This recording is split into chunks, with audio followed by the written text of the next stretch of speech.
These are 10 vintage Hollywood stars who earned millions of dollars and became some of the most famous faces in entertainment history, yet died with almost nothing to their names. We're talking about performers who traded mansions and limousines for bankruptcy courts and borrowed apartments. From the highest-paid child actor on television who discovered his parents had stolen nearly everything, to the immortal Count Dracula, who walked away with just $3,500 for the role that made Universal Studios rich beyond measure. What you're about to see isn't just a collection of sad endings. It's a pattern that repeated itself over and over again. Studio exploitation, crooked managers, the IRS, addiction, bad marriages, and trusted advisors who turned out to be common thieves. If you grew up watching these performers light up the screen, you probably never knew what was happening once the cameras stopped rolling. Number 10. Bela Lugosi. The man who created cinema's most iconic monster earned almost nothing for it, and that's where we're starting. Bela Lugosi came to America from Hungary, built a name for himself on Broadway playing Count Dracula in 1927, and watched that stage production run for 33 weeks, plus a 2-year national tour. Universal Pictures came calling in 1931 when they wanted to bring Dracula to the screen, and Lugosi seemed like the only logical choice. Here's where the story turns painful. Universal paid him $500 a week for 7 weeks of filming, which added up to $3,500 total for a performance that would define horror cinema and generate millions upon millions for the studio over the following decades. No residuals came his way, no royalties, nothing beyond that initial check. His own words tell the story best when he admitted, quote, "If I had 1% of the millions Dracula has made, I wouldn't be sitting here now." Dracula turned Lugosi into a star and then trapped him inside that stardom. Hollywood typecast him without mercy, and that Hungarian accent closed every door except horror villains and foreign characters. Morphine and methadone addiction crept into his life during the 1940s, starting with a prescription for sciatic nerve pain that spiraled out of control. What happened in 1955 was almost unheard of for someone famous. Lugosi checked himself into a state hospital for drug addiction voluntarily, becoming one of the first celebrities to publicly acknowledge that kind of problem. Frank Sinatra heard about his situation, despite never having met the man, showed up at the hospital to visit, and handed him $1,000. The final years brought only low-budget Ed Wood films and shrinking paychecks. A heart attack killed him on August 16, 1956, when he was 73 years old. Everything Lugosi owned when he died added up to $1,900 in the bank and $1,000 in real estate. Less than $3,000 total for the man who terrified audiences worldwide and gave cinema its definitive vampire. They buried him wearing the full Dracula cape and costume because his son and ex-wife wanted it that way. And there's a certain sad poetry in that choice, since Dracula was all he had left. Lugosi himself captured it perfectly when he reflected, quote, "Dracula has, at times, infused me with prosperity, and at other times, drained me of everything." Number 9. Veronica Lake. That hair defined the 1940s if you lived through them. Veronica Lake's peekaboo style, blonde waves cascading over one eye, became so wildly popular that the US government actually stepped in during World War II and asked her to pin it back because factory workers kept imitating the look and catching their hair in machinery. Paramount built her into one of their biggest stars during those years, putting her in Sullivan's Travels, This Gun for Hire, and The Blue Dahlia. Film noir had found its definitive femme fatale, but here's the thing about her reign at the top. It lasted only 5 or 6 years before everything collapsed. The unraveling started in 1943 and 1944, when her second child died just 1 week after birth. Her first marriage fell apart, and drinking became her way of coping. Paramount let her contract expire in 1948 without renewal. April of 1951 brought the IRS to her door, and they seized her home for unpaid taxes. Bankruptcy followed, the Beverly Hills house disappeared, and a nervous breakdown loomed. What came next defies belief. This woman, who had ranked among Hollywood's most glamorous faces, spent the 1950s drifting between cheap New York City hotels, getting arrested for public drunkenness, and working in a factory where she pasted flowers onto lingerie for wages. A New York Post reporter tracked her down in 1962 and found her cocktail waitressing at the Martha Washington Hotel under the name Connie de Toth, handing over $190 each month for rent. Lake never pretended to be more than she was, admitting, quote, "You could put all the talent I had into your left eye and still not suffer from impaired vision." Acute hepatitis and kidney damage from years of alcoholism killed her on July 7, 1973, when she was just 50. Almost nobody showed up to her funeral. None of her former husbands bothered to attend, and her son Michael couldn't scrape together the airfare. When he asked his father for money, obscenities were all he got in response. The final indignity came after cremation, when her ashes sat unclaimed for years because nobody paid the $200 bill. A friend named Donald Bain eventually covered it. Number 8. Dorothy Dandridge. Breaking barriers that seemed permanent was Dorothy Dandridge's specialty, and the list of firsts she accumulated still reads like a civil rights timeline. Carmen Jones earned her a Best Actress Academy Award nomination in 1954, making her the first African-American woman to achieve that honor. Life magazine put her on their cover before any other black woman. The Waldorf Astoria's Empire Room booked her as their first black performer. Oscar ceremonies saw her become the first African-American woman to serve as a presenter. 20th Century Fox recognized her worth and paid accordingly, somewhere between $75,000 and $125,000 per film during her peak years. That kind of money meant something real in the 1950s. None of it mattered, because Hollywood in that era simply didn't know what roles to offer a black leading lady. And after Carmen Jones rapped, the phone stopped ringing. Her own assessment cut straight to the bone when she admitted, quote, "Carmen Jones was the best break I've ever had, but no producer ever knocked on my door." One quote captures her frustration better than any biography could. She told people, quote, "If I were white, I could capture the world." The year 1962 delivered blow after blow. Dandridge discovered her managers had swindled $150,000 from her accounts, and on top of that theft, she owed $139,000 in back taxes to the IRS. Jack Dennison, her second husband, had burned through more of her money on a restaurant that flopped. Personal bankruptcy came in 1963, taking everything she'd built. Round-the-clock care for her brain-damaged daughter Heroin became impossible to afford, which meant placing her in a state institution. September 8, 1965, brought the end when Dandridge was found dead in her small West Hollywood apartment at 42 years old. An accidental overdose of an antidepressant called tofranil stopped her heart, according to the coroner. $2.14. That's what sat in the bank account of the first black woman ever nominated for Best Actress at the Academy Awards. A note turned up with her body that read, quote, "In case of my death,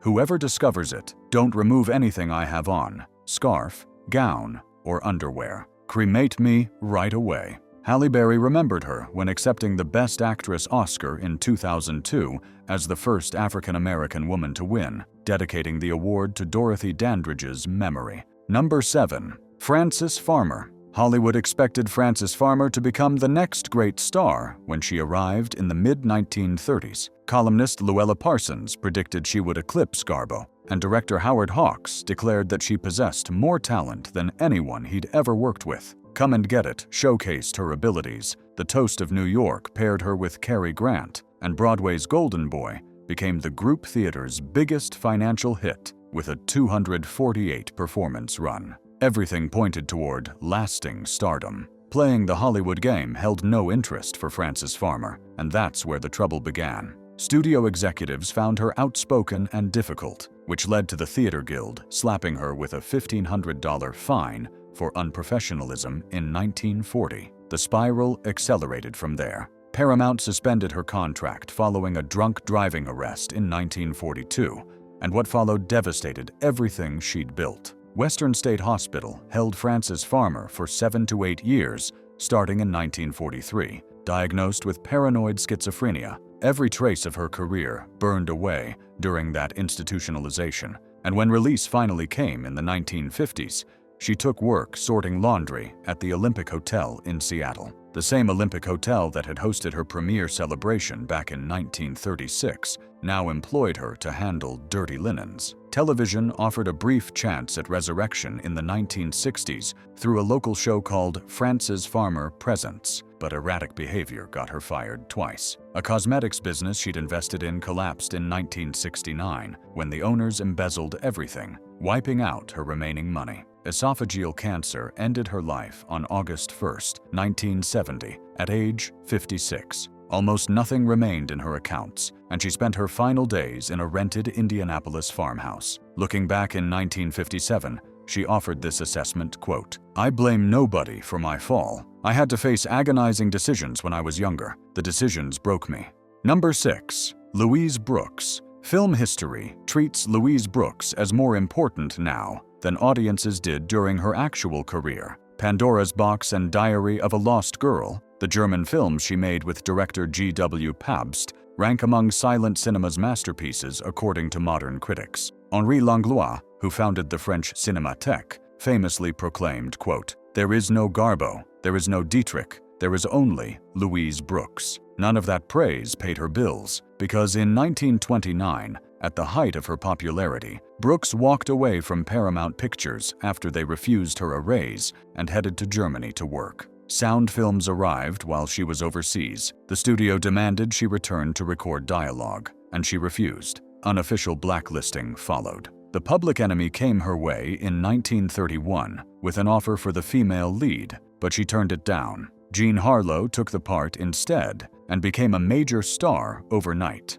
Brooks later admitted this single decision marked the real end of her Hollywood career. Bankruptcy found her in 1932. Survival consumed the following decades. Magazine copywriting filled 1940 while she rented a $55 apartment. Kansas beckoned in 1943 with plans for a dance studio, but the business failed. The darkest stretch ran from 1948 to 1953, when Brooks worked as what she called a courtesan for wealthy men and sold merchandise at Saks Fifth Avenue. Former friends who spotted her behind that counter turned away and pretended not to know her. Brutal honesty marked her reflections on this period when she wrote, quote, "I found that the only well-paying career open to me as an unsuccessful actress of 36 was that of a call girl." Rochester, New York became her final home, starting in 1956, a small one-bedroom apartment where she'd remain until death. William S. Paley,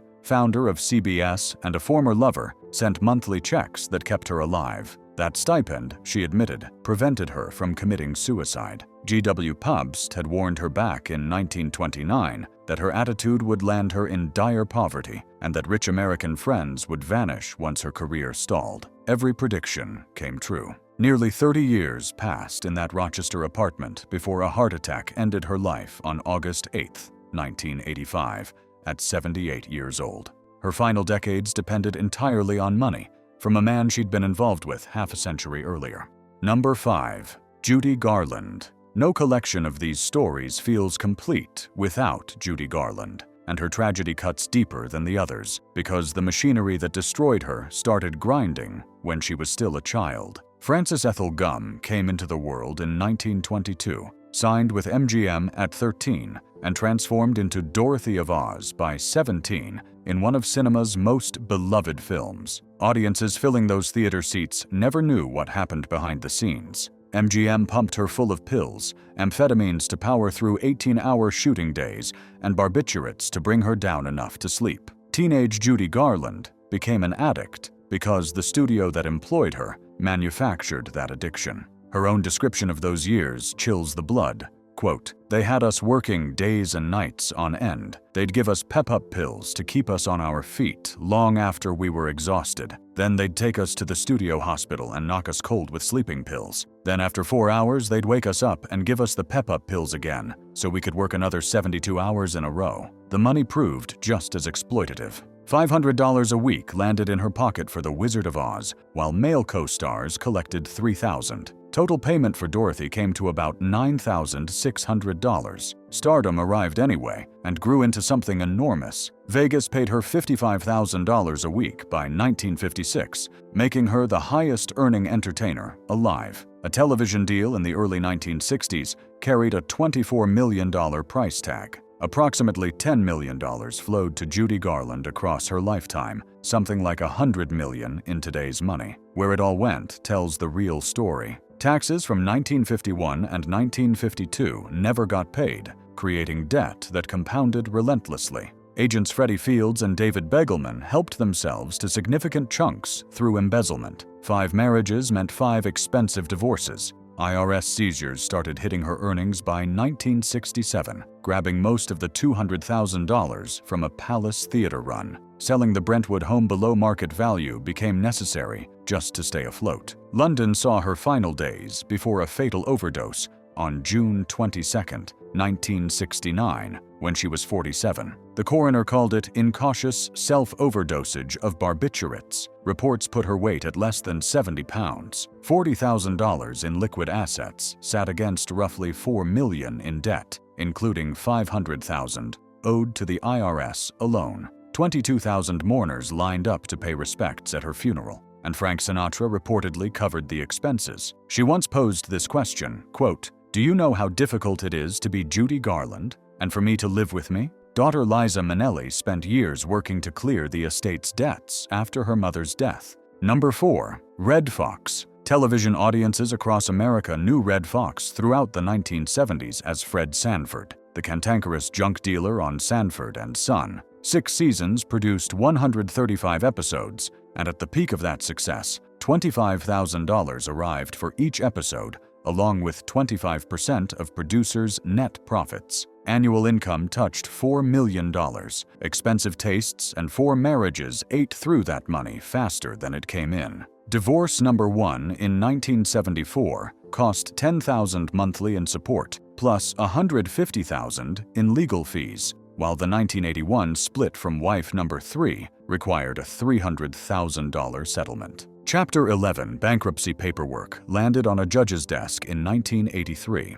Creditors were owed over $880,000, and tax debt had climbed to $1.6 million. November 28, 1989, brought IRS agents to his Las Vegas home for a raid that stripped everything. 7 vehicles disappeared along with the house itself, plus jewelry and, according to Foxx, cash lifted straight from his pockets. His account of that day stings to hear, quote, "They took my necklace and the ID bracelet off my wrist and the money out of my pocket. I was treated like I wasn't human at all." Silence from the entertainment industry made the humiliation worse. Foxx observed, quote, "I haven't heard from anyone. That's remarkable. I've been in the business for 50 years. I've helped a lot of people." October 11, 1991, brought death on the set of a new sitcom called The Royal Family. A heart attack dropped the 68-year-old comedian, and castmates initially assumed he was performing his famous Fred Sanford fake heart attack routine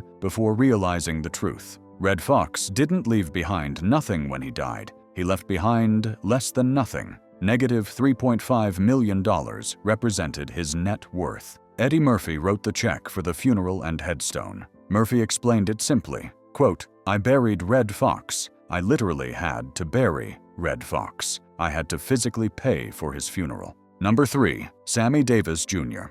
Mr. Show Business earned that title through talent that seemed to cover everything: singing, dancing, acting, and comedy, all mastered by one performer. The Rat Pack featured him alongside Frank Sinatra and Dean Martin. Ocean's 11 showcased his charisma, and the Candyman climbed to number 1 on the Billboard charts in 1972.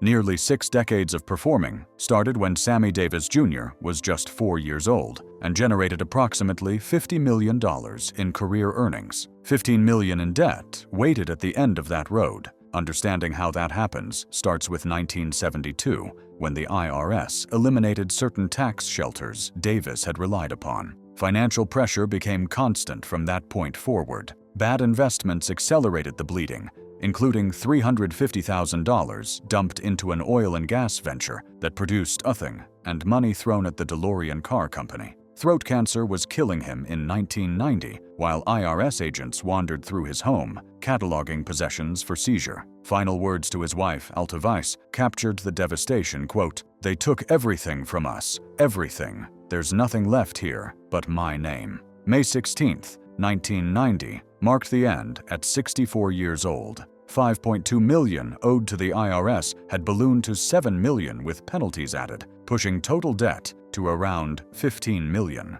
Courts declared the estate insolvent. Auctioneers sold off the home and possessions. Altovise ended up living in poverty in the Poconos. Number 2. Mickey Rooney. 90 years of performing started when Mickey Rooney was 15 months old. 300 films followed over the course of that career, with box office dominance from 1939 to 1941, making him the #1 draw in America. Late 1930s paychecks reached $150,000 annually, worth about $2.5 million today. $12 million had accumulated by 1962. Bankruptcy arrived that same year. The pattern kept repeating across his lifetime, driven by 8 marriages that drained resources and a gambling addiction he described as losing his fortune again and again. 300 films generated zero passive income because old Hollywood contracts included no residuals. Career decline in the 1970s meant crashing at his agent's home and taking dinner theater gigs in Kentucky.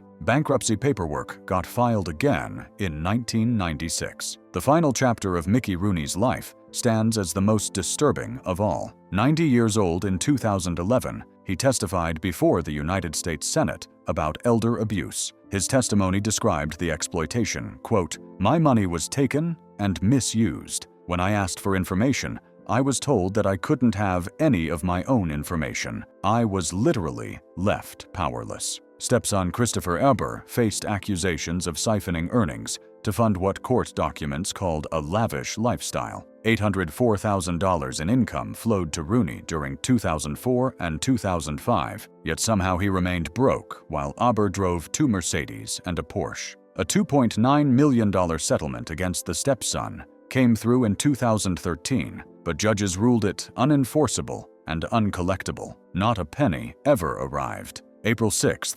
2014, brought death at 93 years old. 9 decades in show business, earning millions, produced an estate valued at $18,000. Less than a month before dying, Rooney updated his will to leave everything to his stepson caretaker while excluding his wife and all 8 biological children. His warning to the Senate echoed beyond his own situation. Quote, "If elder abuse happened to me, it can happen to anyone."